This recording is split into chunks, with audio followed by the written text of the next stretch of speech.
Okay. Okay, I got it. Damn it. Okay. Fuck. Yeah, so it was, what's her face apologizing a bunch of times. Finally. Shit, damn it, shit. Manager? Manager, come on, say something. Manager. You idiot, he's dead already. Clang. A loud noise makes everyone snap out of it. Someone dropped the shovel he was holding. The shovel is smeared with reddish-black blood. No, not just the shovel. All 6 construction workers' clothes are all bloody too. One of them cries out to the silent dead body of the manager drenched in blood. Manager. Oh. Shut up. He's already dead. It was self-defense, right? Self-defense. The fight started after the manager yelled at them for drinking beer inside the office. There are no drinking and no smoking signs everywhere. The manager yelled at everyone who broke the rule. It was the 6 workers' fault for breaking the rule. But they drank because they were stressed out by the anti-dam construction movement. That's why they said things to provoke the manager. They told him to step out, and the others went along. The construction workers work hard in long hours. That's why they instigated the fight with the manager to release their stress. They expected something like cussing at each other or a wrestling match. But things got escalated. And actually, the manager exploded all of a sudden. The manager had to deal with the residents' protest as well, so he was stressed out as much as, or maybe even more. But how he changed was not normal. The manager was calm at first, but he gradually became more aggressive. And it was like he transformed into someone completely different. No, it was like he was possessed by something evil. The guys who instigated became sober when they saw his behavior. Then, the manager picked up a shovel that was nearby and tried to smash his opponent's head. Oh. The guy managed to avoid the hit, but it didn't hit his head. But if he didn't, his head would have surely been split open. Then the manager kept pounding on the guy with the shovel. The guy tried to avoid the hits frantically, but this time the worker realized this was beyond a simple fight, so they tried to hold the manager down, but the manager turned on them with the shovel. One of the guys tried to protect himself by crossing his arms above his head, but there's no way to block a shovel with such force. Blood spurted out and the man groaned in pain. Fuck. By this time the 6 guys realized the manager was not his usual self. This manager would try to bash in their brains without hesitation. Since the opponent was using the shovel as his weapon, they had to find some kind of weapon too. One of them grabbed a huge hammer. Then the others realized they needed to find something too. To restrain the manager in this condition, they better arm themselves. It wasn't supposed to be this way. Ugh. It didn't take that long for the madness to infect the 6 workers. It was only a matter of time before things went from restraining him to lynching him. By the time they realized what happened, the manager was already a lump of meat. His face was all swollen, shreds of skin had been torn off, and his muscle and skull were visible too. Fuck. Obviously he's dead already. Fuck. He almost killed us, remember? If he hadn't attacked us, we wouldn't have fought him. Right? The leader of the 6, the one who instigated the fight, tries to bring the rest to his side, but no one replies. The leader gets frustrated. He is the one who started the fight. The rest simply joined in. He is the main perpetrator. Maybe that's why he's feeling exasperated. He senses that he's the one at fault. Come on, man. What can you do at this point, huh? He's dead, okay? We're murderers. You aren't thinking about going to the police, are you? Fuck you. I'm not going to jail at this age. We're going to hide it. We're going to hide this body and pretend nothing happened. Some of them know he's on probation for an assault case from the past. Man, I ain't doing no fucking time.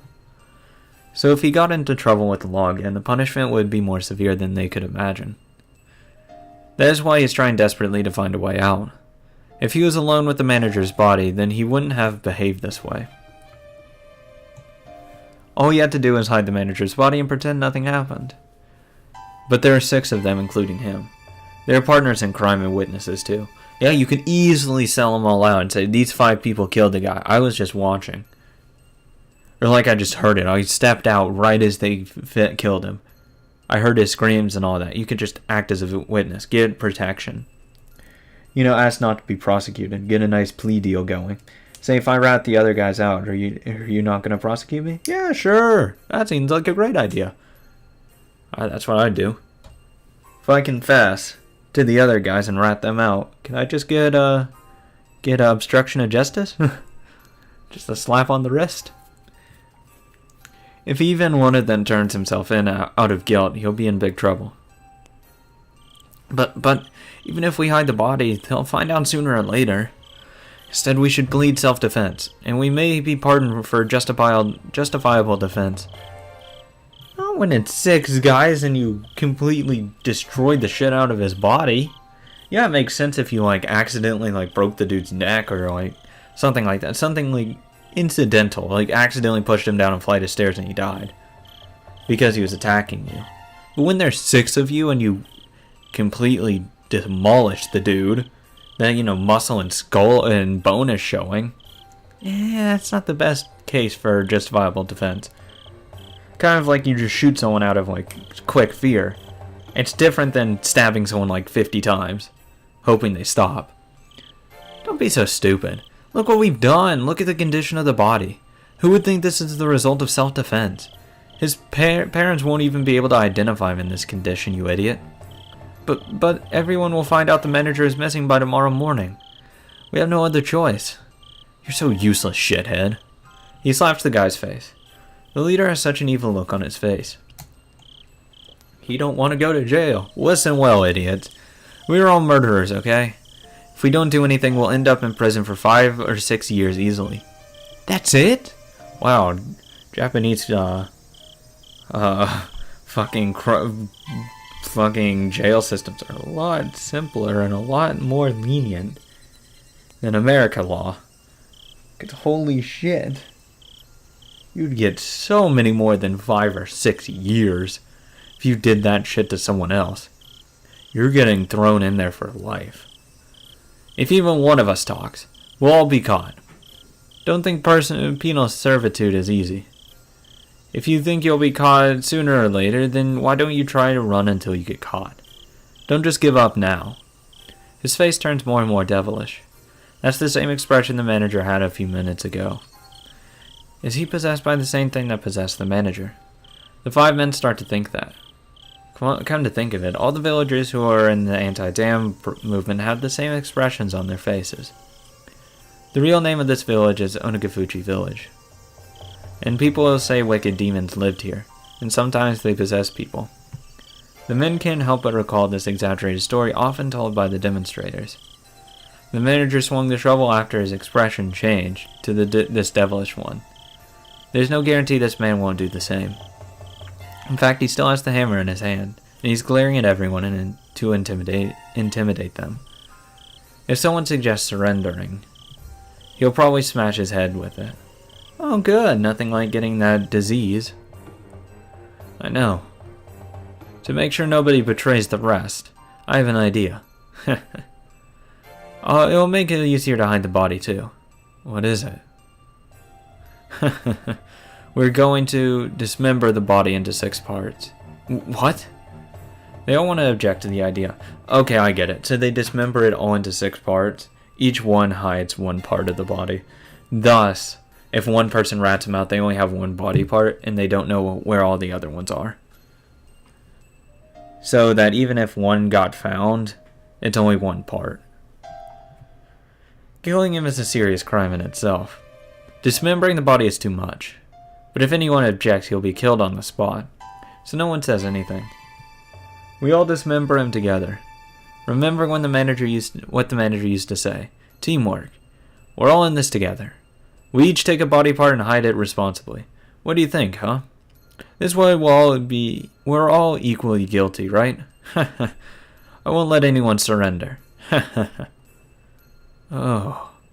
The 5 men are all taken in by his ghastly face. and they can even feel the fear of the Onagafuji demons creep on up their backs. Nice and fucked up. No, but this finally opens up some extra stuff. Fuck. I could not for the life of me figure out where to go. Jesus Christ. Back to the first page. See if anything. L5 patients dissection is required. No. No. First year. Live specimen is required for research. First sacrifice? Can I do that? Yes. I'm half asleep, so I don't even hear the phone ringing nearby. After a while, I finally realize a phone is ringing, which means there's some kind of an emergency. It is 2 a.m. Who would call me at this time of night? Hello, this is Irei. Sorry to bother you, Dr. Irei. It is Takano. She has never called me before for a personal reason. At the institute, she is ranked just below me. So basically, she is responsible for running the institution. So for her to call me this late at night, it must be an emergency. Sorry it took me a while. Is it true that we have another terminal phase patient? Yes. I was hoping to find a living specimen, so this is perfect. I initially think that maybe she abducted someone. The man is already in the research area on the underground floor of the clinic. He's struggling on the examination table and is being restrained. It looks more like he is deranged than that he's resisting. I don't even understand what he's saying. He sounds angry, sorrowful, and like a child throwing a tantrum all at the same time. It is obvious he is not in the right state of mind. Anyway, let's put him under anesthesia. He may kill himself otherwise. I wanted to observe him a little longer, but I guess I have no other choice. One of the staff with a white gown gets the anesthesia ready. Even a normal person would go crazy on a restraining table in this suspicious room. Oh, I'd be flipping out. But this man's behavior is at an abnormal level. Oh, you have no idea how fucking insane I would be going. Like, get the fuck out of here! I'd be basically trying to break the bed, trying to get out of there. I'm sure Okanogi and his buddies from the Mountain Hounds are the ones who captured him. Capturing a man in this state of mind can't have been an easy task. According to her, she ran into this patient on her way home from the clinic by accident. She brought him back to the clinic and tested him, and the results came back positive. Of course, I have no intention of just believing what she's telling me. Oh, she's lying out her ass. But there is no question that this man is at the terminal phase, and a live specimen is strictly what we needed for the Hinamizawa syndrome research. Who is this man anyway? He had something wrapped in newspaper. What do you think it was in it? Oh, what is this? Oh, is it like the left hand or right arm that it was missing? There's something wrapped in a bloody newspaper on a tray nearby. By looking at the blood-drenched newspaper, I can only imagine there's something gruesome in it. But Takano looks as if she's having fun trying to surprise me. Oh gosh, this is awful. It's a bloody right arm. Hey, there you go. The man on the table has his right arm. So this right arm doesn't belong to him. Even if it did belong to him, that's even weirder. Straight up. If he's carrying his bloody right arm in a newspaper, it's like, dude, what the fuck is going on now? That's weirder. So whom does it belong to? I'm used to looking at things like these as a doctor, but the horrible cross-section makes me want to look away. It wasn't done according to the medically correct method, that was for sure. You're not supposed to cut the arm at this exact location. It's obvious that this right arm was cut off in a cruel way. I'm pretty sure this man cut this arm off. So he's the suspect of the incident in the area? At this point, there's no way of knowing whom this right arm belongs to. But the next morning, we heard about the murder of the Dan construction site manager, and his right arm was missing, so we figured out whose right arm it was. This man has a criminal record, and he's on probation. Yet he committed another crime. I bet he dismantled the body to hide it. I'm sure it depends on circumstances, but he'll get more than spending a few years in prison. So you won't hesitate to dissect a scumbag like him, right? But he's not gonna die! He's not gonna die anytime soon! The fuck? Who knows, maybe he was a scumbag before and became violent due to the Hinamizawa syndrome. Or maybe he was straightened out, but became violent again due to the Hinamizawa syndrome. The former is one thing, but if it's the latter case, it's not his fault. That's why the Hinamizawa syndrome is scary. We can't tell if the Hinamizawa syndrome is the cause of the crime or if it's simply a problem of human nature. But what causes a defect of human nature in the first place? That's what I'm researching. Hate the crime, not the criminal. Is punishment the only way to correct criminals? If a person commits a crime because of a brain disorder, then if he gets a treatment, he is corrected. In other words, there are no crimes in this world, but there are patients who are waiting to be treated without anyone else being able to understand them. In medieval times, patients with brain disorders were said to be possessed by demons, and they were either confined or killed. Centuries after, they were finally acknowledged as patients who need treatment.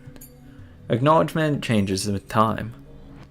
Even if they are called criminals now, maybe after several centuries, those criminals will be acknowledged as patients who are entitled to appropriate treatment. To define crimes as disorders, that's my life's work. The Hinamizawa syndrome is a strange disease that can explain my theory. Solving the mystery is extremely important to me. To solve the mystery, I need a medical sacrifice. It is extremely sinful, but there's no way to solve the mystery without it. The Erie Institution was authorized to take such drastic measures if necessary. That's why I was asked about it so many times when I accepted the position of director. Fuck off. And finally, the opportunity is here. This will be the first step of the research on this strange disease. But even now, I'm a little hesitant. I have opened up human bodies in surgeries. But what I'll be doing on this man is something very similar, but there's something that's very different. What I've done before was part of a treatment. I did it to save the patients. I did it so the patients could have a better future. But what I'm trying to do here isn't treatment. He will die at the end.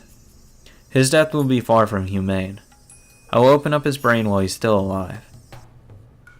Director Ire, are you listening? No. Sorry. Could you repeat it? We should turn in the dissection plan and ask for some assistance from Tokyo. He's not only alive, he's also in the terminal phase, so he's an extremely important specimen. We must be very careful. It's true. You're right. Let's do as you say. I think we'll have a few days before the dissection, so I will run some reaction tests once he's off the anesthetic. Do you think that's safe? Even if he's restrained, we don't know what will happen. We'll finally have the opportunity to test on a live specimen. We can't just look into his brain. Takano's unusual cheerfulness makes me feel weird. Maybe her reaction is normal. Maybe I'm the one who's not reacting normally in this situation. Yeah, sure. I'm here only for the research. So I should be excited at the opportunity to perform the first dissection. But I'm still hesitant. You're killing someone. How can I call myself a researcher? The researchers in the past were brave enough to cross the line. That's how they accomplished many things. No, I don't want to say they killed people to verify their claims. I've seen many brains. I've operated on them. I've lost some patients too. Oh, so you're used to killing people. How do you still have a fucking medical license? Well, I never thought anything of it because I knew I did the right thing. Even when everything I did was denied afterwards. Yeah, let's just say in America, he loses his medical license in an instant. Like, someone says, yeah, he did psychosurgery without my consent. Yeah, you're no longer a doctor. Yeah, you're not going to practice anywhere. You're going to be vilified. If I were bothered by it, then all I needed to do is to work harder. That's what medical people do. But why am I being so hesitant? Is it because it's a dissection and not a treatment? Does that mean I'm not the type to open a door to a new world? Can I only follow in the footsteps of past researchers? Hey, What's the matter, Director? Are you feeling okay? She pretends to be concerned about me, but she knows. She knows I'm still hesitating. And she's telling me that I should be ashamed for feeling that way as a researcher. I shake my head, trying to get rid of the sleepiness. Come on, I must remember why I'm here. I already have blood on my hands. But if I stop now, their lives will be wasted. They can rest in peace only when they become the cornerstones of this great research. I shake my head once more and remind myself that I'm a researcher. No. I was just thinking. Takano, please make some arrangements with Tokyo. And let me know when it's done. Okay, I understand. I'm getting excited. The least I can do is to do my best so his life won't be wasted. If he bleeds, I can't even waste a drop of his blood. After scolding my staff that it's not right to talk about a dissection that way, I go back to my office. That's fucked up. That's really fucked up. It's probably not even a fucking parasite. It's probably some like virus type thing, but I doubt it's like a parasite because I doubt they'll find anything. Ugh. L5 Patron's dissection is required help from the Queen Carrier. I don't have Queen Carrier yet, but it's very helpful. No, not yet. Can I get any of this? Help from the Queen Carrier? No. Hojo, yeah, I still haven't done that. Death of Satujizan, Mysterious Death. No. Of the Mother of a Queen. The results of the research of C103 and HO107 are required. Sure part, no. Not yet. Completion of that. Frederica's High Fever. Death of the Construction Manager. Let's go with this. I don't know what to say. I want to say something, but I can't think of words to say. I can only sigh. Oh, Oishi. I've been looking for you. The section manager asked me about the wanted poster. Be quiet. It's not a place to be so loud. As Kumagai barges into the room, the old coroner quickly snaps back at him. Sorry. The section manager asked me about the wanted poster of the suspect. Ah. Can you talk to Kumiyama about that? I need to talk about that to this old man. Could you tell him I'll be right over? Huh? Oh, okay. Kumagai runs out of the autopsy room in the same haste he came in. Likely man, isn't he? The old guy would have slapped him for making such a fuss. You probably should go back too. The air in this room isn't for people who aren't used to it. You're right. If I take too long of a break, maybe I'll get slapped as well. You're the most feared man out of all the gangs here. Yet this man was the only person in all of Shishibone who had the right to beat you up. He really was a merciless man. I think he gave me more beatings than my own father. There's no false to it. If you really believe that you looked up to him as your father, then he was your father. My real father passed away in Nagoya. He was unlucky. If he wasn't given an order to go to a plant in Nagoya, he would have died in an air raid. Wouldn't have died. If he could have rode out another half a year or so, then the war would have been over. Although I was very sad, I was already grown up by then, so I didn't cry down onto the ground like my mother did. But people feel that sadness in different ways. For some people, the overwhelming sadness comes all at once, but others feel sadness gradually over a period of time. I think I was the latter. When he was alive, I only thought of him as an annoying father. I even thought why he was passed over in the draft. And I thought my feelings toward him would always be the same. When the war ended, as I saw families and friends being reunited with joy as they came home from the front, I finally realized I grieved over my father's death. Japan was filled with people who were sad and despaired. I knew I wasn't the only one whose life was in despair, but I remember I was very, very sad. After the war, the country changed suddenly. The surroundings around me as The surroundings around me as a policeman changed rapidly, too. I could only devote myself into my daily work in order to forget my sadness. At the time, I was in charge of busting people for burying illegal rice. I conducted spot checks with travelers at major train stations. Boy, I found so many. There was a fairly big black market in Gokura, and a lot of people came from as far as the Osaka area to buy them. After the war, Japan faced the chronic shortage of the food supply. So the country implemented a food rationing program called the Food Control Law. But the rations the government provided wasn't even close to being enough to feed families. Therefore, people had no other choice than buying food and supplies at the black market.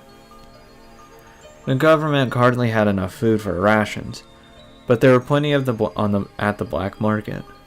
The dealers and brokers sell them at an outrageous price, and some of them actually made some wealth through these black markets. Obviously, everything's more expensive on a black market. Anything with a limited supply is going to be more expensive. The Sozaki family made their wealth through such black markets, but that's another story. The government didn't bother arresting these illegal brokers. That's because these brokers were able to buy off top members of the police department with their money. Instead, they decided to go after the people who bought them, and even confiscated the illegal rice they bought by selling everything they owned. Yeah, I remember the time. Wasn't there a prosecutor who starved himself to death? Yeah, there was. The prosecutor who vowed not to eat illegal rice starved to death. Wasn't it in the 22nd year of the Showa era? That was horrible. He was a public prosecutor. Proved it himself that people can't survive by adhering to the law. The prosecutor got tired of the government that kept prosecuting people whose charges were doing whatever they could to survive. And he proclaimed that he was never going to buy black market rice anymore. Well, that sucks. He starved to death when he was only in his mid-30s. It was in the 22nd year of the Showa era. The law prohibits people from buying black market rice, but that's the only way to survive. Then is this food control law unjust in itself? The death of the prosecutor was seen as his desperate message to the government about the unjustness of this law. Yeah, that's enough for me to say, yeah, this law is pretty fucked up.